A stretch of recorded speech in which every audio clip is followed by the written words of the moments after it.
दोस्तों HMD जो कि पहले नोकिया से फ़ोन बनवाता था, उन्होंने अब खुद का ही फ़ोन लॉन्च किया है HMD Touch 4G, जो कि इंडिया में लॉन्च होने वाला शायद इनका पहला फीचर फ़ोन होगा जो कि टच स्क्रीन के साथ में आता है, जिसके अंदर 3.2 इंच की इन्होंने डिस्प्ले दी है। अब ये फ़ोन कई सारे लोगों को बेढंगा सा भी लग रहा है, कई सारे लोगों को अच्छा भी लग रहा है, क्योंकि ये 4,000 रुपये में आने वाला फ़ीचर फ़ोन है, जिसके अंदर खासियत तो इतनी ज़्यादा नहीं मिलेगी आपको आज के ज़माने के अगर आप फ़ोन देखोगे, लेकिन 4,000 रुपये में ये एक तरीके का फ़ीचर फ़ोन है जिसके अंदर आप वीडियो कॉल भी कर सकते हो और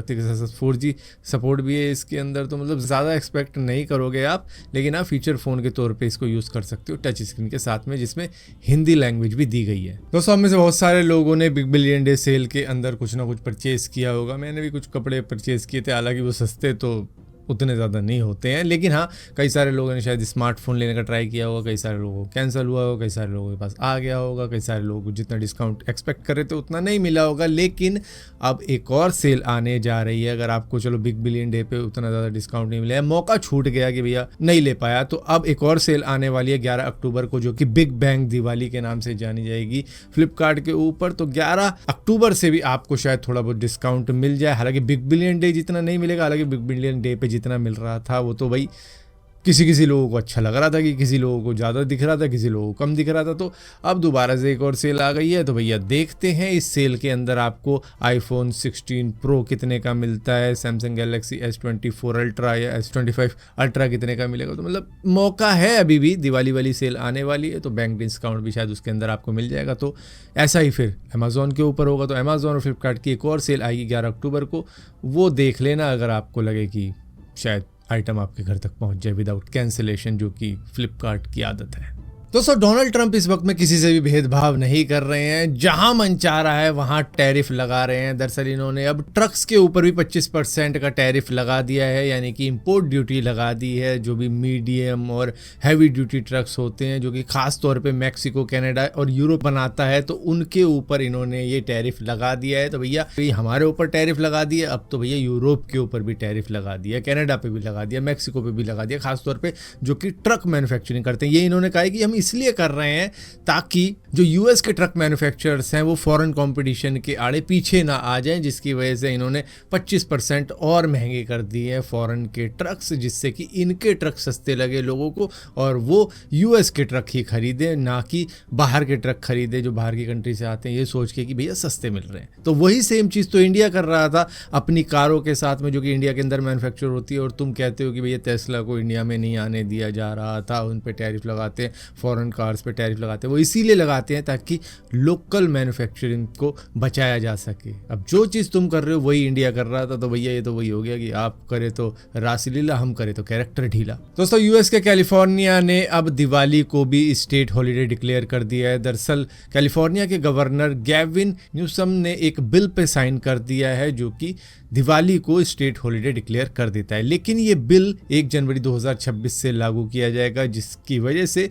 जब दिवाली आएगी अगले साल, मतलब इस साल की दिवाली पे तो नहीं, लेकिन अगले साल की दिवाली पे जो पब्लिक स्कूल होगा, कम्युनिटी कॉलेज होगा या बाकी दूसरी चीज़ें होंगी, उस दिन छुट्टी मिलेगी, क्योंकि कैलिफोर्निया के अंदर इंडियंस की पॉपुलेशन काफ़ी ज़्यादा है, जिसकी वजह से उन्होंने कहा है कि चलो भाई इस त्यौहार को पूरे कैलिफोर्निया के लिए सेलिब्रेट किया जाए। तो अगले साल से दिवाली को कैलिफोर्निया भी सेलिब्रेट करेगा, ना सिर्फ इंडियंस बल्कि दूसरे लोग भी सेलिब्रेट करेंगे, क्योंकि जब बाकी कर रहे होंगे तो उनको भी चलो बम पटाखे फोड़ने का मौका मिल जाएगा कि चलो भाई बजा लेते हैं, सेलिब्रेट कर लेते हैं। दोस्तों, अतुल सुभाष को तो आप में से शायद कई सारे लोग भूल चुके होंगे, लेकिन अगर ये वीडियो दोबारा से आपको दिखाई जाए तो शायद आपको दोबारा से याद आ जाए अतुल सुभाष ने क्या क्या कहा था, जिसके अंदर उसने ये भी कहा था कि जज जो कि उस केस की हियरिंग कर रही थी, जो कि इनका डिवोर्स का चल रहा था, जहाँ पर एलिमनी बढ़ाई जा रही थी धीरे धीरे, वो जज भी 5 लाख रुपए की ब्राइब डिमांड कर रही थी, और उसको लेकर भी इन्होंने उस वीडियो के अंदर मेंशन किया था। लेकिन वो जज ऐसी है, मैं नाम नहीं लूँगा जज का, क्योंकि वो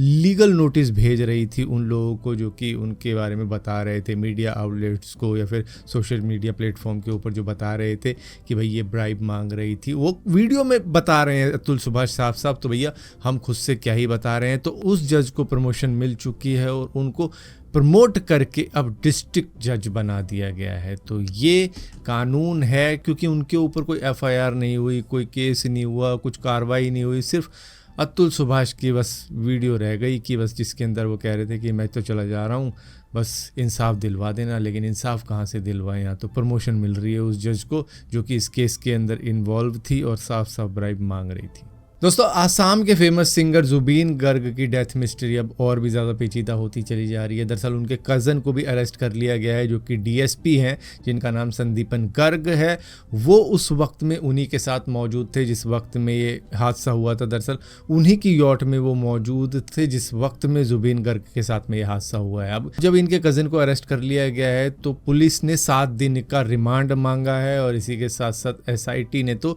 14 दिन का रिमांड मांगा है। तो मतलब कि पहले पुलिस फिर एसआईटी सभी ऑफिशियल्स इनसे पूछताछ करेंगे कि एग्जैक्टली क्या हुआ था उस वक्त में, तुम कहाँ पर थे जिस वक्त में हादसा हुआ। कई सारी ऐसे भी क्लू निकल कर आ रहे हैं सामने कि जुबीन गर्ग को पॉइजन भी दिया गया था। तो एक और चीज़ सामने निकल कर आ रही है कि पॉइजन की वजह से वो डूब गए हैं। तो मतलब अब जब पूरी इन्वेस्टिगेशन होगी तभी खुलासे होंगे, लेकिन हर दिन कुछ नई चीज़ सुनने को अब मिल रही है इस केस के अंदर।